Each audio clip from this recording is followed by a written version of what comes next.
Hi everyone and welcome back to JK exam cracker. So guys, आपका 10 अक्टूबर को UPSC का exam हुआ। ठीक है, एग्जाम का बात करूं तो बहुत मॉडरेट लेवल का एग्जाम था। जो मेरे कुछ ऐसे स्टूडेंट्स थे जो मेरे साथ टच में थे, जिनको मैंने लास्ट 2 साल पहले पढ़ाया हुआ था, जो मेरे से चंडीगढ़ में, दिल्ली में, इन जगह पे जिन्होंने ऑलरेडी मेरे से क्लासेस पहले कंडक्ट की हुई थी, तो उनसे मेरी बात हुई। उन्होंने बताया कि सर जो सी सेट का एग्जाम है उसका जो लेवल था as compare to last year के थोड़ा मुश्किल लेवल था।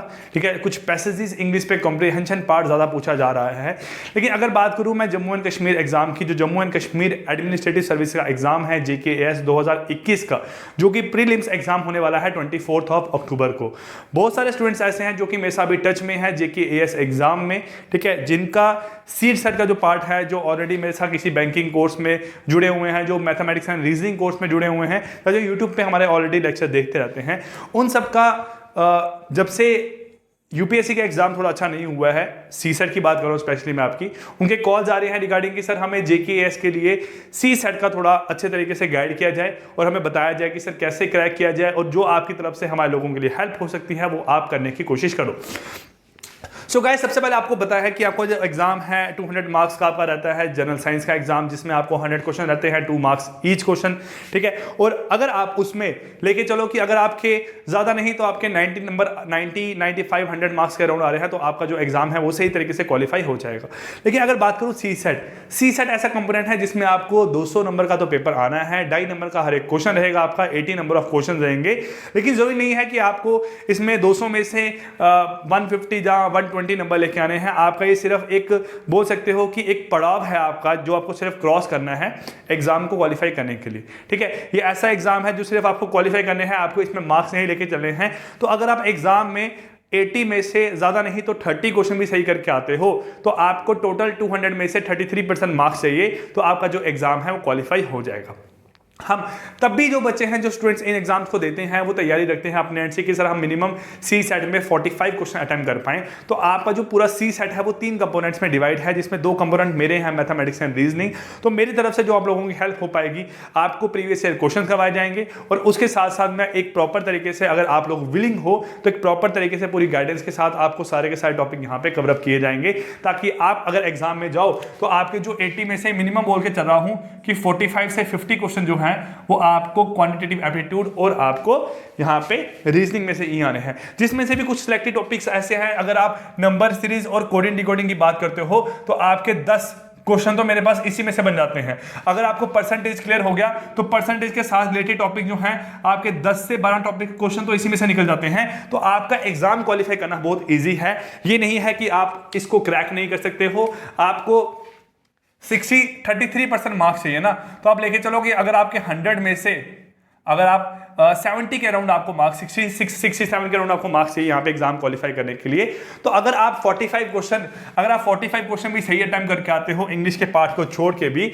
तो आपका एग्जाम सही तरीके से क्वालिफाई हो जाएगा। ठीक है, अब लास्ट ईयर का अगर क्वेश्चन पेपर देखा जाए तो आपको 3 क्वेश्चन जो है वो डाइसन क्यू में से पूछे गए हैं, मतलब 3 × 2.5 विच इज इक्वल टू बनता है आपका 7.5। तो बहुत इजी लेवल के क्वेश्चन थे, और ऐसा गेम है ना आपका डाइस का कि आपको अगर मैं 5 मिनट के लिए भी डाइस बता दूंगा ना खोल के कि कैसा होता है, तो एग्जाम में 3 के 3 क्वेश्चन आप फटक से वहां पे सही आंसर मार करके आओगे।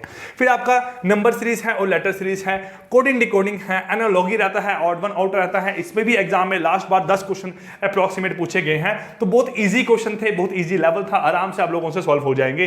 अब बात करते हैं क्लॉक एंड कैलेंडर की। इसमें से एग्जाम में क्वेश्चन पूछे जाते हैं direction sense, blood relation, puzzle and sitting arrangement में से आपको एक पजल पे बेस्ड क्वेश्चन 2 क्वेश्चन आपको आए थे, जिसमें बंच क्वेश्चन थे, 3 से 4 क्वेश्चन उसी एक पजल के साथ आपका टेस्ट था। फिर आता है वेन डायग्राम एंड सिलोगिज्म के 3 क्वेश्चन एग्जाम में पूछे गए थे। तो कुल मिलाकर अगर बात की जाए तो आपके 22 से 25 के अराउंड क्वेश्चन है जो आपको रीजनिंग में से आने वाले हैं। देन इंग्लिश का पार्ट रहता है आपका कॉम्प्रीहेंशन, पैसेज, कीवर्ड्स। ठीक है, ये सब आपका पार्ट रहता है इंग्लिश का। तो इंग्लिश में भी आपको यहां मान के चलो कि 25 से 30 क्वेश्चन आपको यहां इंग्लिश में रहने वाले हैं। अब बात करते हैं मैथमेटिक्स की। मैंने बता दिया percentage, ratio, proportion, profit and loss and discount, compound and simple interest, ये टॉपिक्स आपके सारे परसेंटेज बेस हैं। अगर आपने परसेंटेज का मेरा एक लेक्चर भी यहां पे लगा लिया प्रॉपर तरीके से ना, जब भी क्लासेस होंगी, मैंने अगर एक लेक्चर भी आपने 2 घंटे का यहां प्रॉपर तरीके से लगा दिया, तो आपका परसेंटेज टॉपिक क्लियर और आपका एग्जाम क्वालिफाई होने के चांसेस बन जाएंगे। क्योंकि लोग इस कंपोनेंट को ऐसा लेके चलते हैं कि बस सी सेट तो भाई क्वालिफाई करना है, ज़्यादा नंबर हम लोगों को चाहिए नहीं, लेकिन क्वालिफाई तो करना है ना। क्वालिफाई ये नहीं है कि हमें बस 80 में से 2 नंबर लेके आने हैं, हमें बहुत नंबर चाहिए। तो वो नंबर लेने के लिए भी आप लोगों को मेहनत करनी पड़ेगी। बच्चे ऐसे हैं कि जो इस पार्ट को बहुत ऐसे सीरियसली होकर नहीं लेते हैं कि सर हम देख लेंगे जब एग्जाम आएगा, लेकिन उसी वजह से क्या होता है कि फाइनल में जब उनका रिजल्ट आता है, जब उनका प्री का रिजल्ट निकल के आता है, तो उनका जीएस का जो पोर्शन है वो क्वालिफाई हो गया होता है, उसमें अच्छे मार्क्स होते हैं, लेकिन सी सेट उनका क्रैक नहीं हो पाता है। तो आप लोग देर मत करो, ठीक है। अगर मैं कल से बात करूं, कल आपका 13 अक्टूबर है, अगर 13 अक्टूबर से भी आप 20 या 21 अक्टूबर तक भी क्लासेस लगाते हो, अगर आप लोग विलिंग हो तो मेरी तरफ से आपको क्लासेस मिल जाएंगी, और आप लोग उस टाइम पे लाइव जुड़ने चाहिए। टाइम हम लोग एक डिसाइड कर लेंगे, मेरे अकॉर्डिंग रात का 10 से 12 का जो टाइम है वो टाइम आपके लिए सूटेबल रहेगा। अगर इस टाइम पे आप लोग विलिंग हो पढ़ने के लिए, तो मेरी तरफ से जो हो पाएगा आप लोगों को क्लासेस यहाँ पे मिल जाएगी। फिर बात आती है टाइम एंड वर्क और speed distance time. Race based question भी आपको एग्जाम में 2 पूछे गए हैं। लास्ट जो 2018 में आपका पेपर हुआ था, मिक्सचर एलिगेशन, एवरेज पे बहुत इजी क्वेश्चन आए हुए हैं 2, ठीक है, बहुत इजी क्वेश्चन थे आपके यहाँ एवरेज पे। फिर डाटा इंटरप्रिटेशन हो गया, एलसीएम एचसीएफ हो गया, एजीज हो गया, इसके अलावा आपका यहाँ पे प्रोबेबिलिटी रहता है, ठीक है।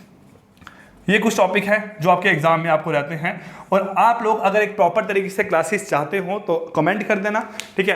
कमेंट करोगे तो मुझे पता लगेगा कितने लोग विलिंग हैं, उनको क्लासेस यहाँ देने की कोशिश रहेगी। क्लासेस के साथ साथ आपको हर टॉपिक पे कुछ प्रैक्टिस शीट दूंगा, अगर वो भी क्वेश्चन आप लोग कर लोगे तो आपका एग्जाम सही तरीके से क्वालिफाई हो जाएगा। प्लस आप लोग कहीं से भी पढ़ रहे हो, अपने मॉक टेस्ट, अपना जो भी शेड्यूल है उससे अलग करके 2-3 घंटे दिन का निकाल के रखो, और हम लोग यहाँ पे प्रॉपर तरीके से स्टडी आप लोगों की करवाएंगे।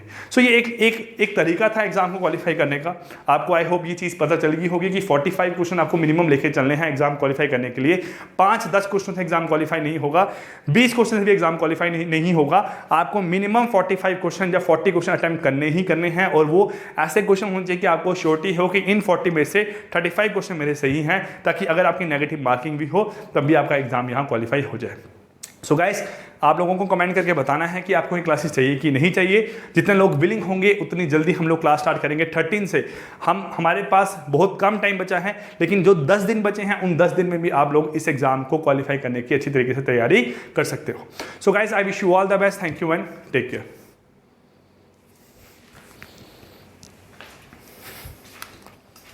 हेलो।